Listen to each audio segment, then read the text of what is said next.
डिसेंबर रोजी अहिल्यानगरमधील जिल्हाधिकारी कार्यालय हे बॉम्ब निवडून देण्याची धमकी देण्यात आली आहे। याच पार्श्वभूमीवर तुम्ही माझ्या मागच्या बाजूला पाहू शकता की अहिल्यानगर पोलीस प्रशासनाचा सतर्क झालेले आहे।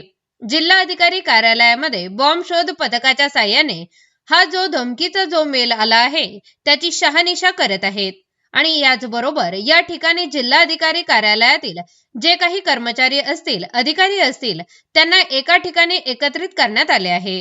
तर 18 डिसेंबर रोजी दुपारी 12 ते 1 च्या दरम्यान हा मेल आलेला आहे। या पार्श्वभूमीवर सर्व कर्मचारी हे बाहेर काढण्यात आलेले आहेत। जो धमकीचा मेल ज्या व्यक्तीने पाठविलेला आहे तो जिल्हाधिकारी कार्यालयाला प्राप्त झाला आहे। हा मेल प्राप्त झाल्यानंतर अहिल्यानगर पोलीस प्रशासन अलर्ट मोडवर आलेले आहे आणि जिल्ह्यातील कार्यालयाच्या आतमध्ये संपूर्ण कार्यालयाची तपासण्यास सुरुवात केली आहे।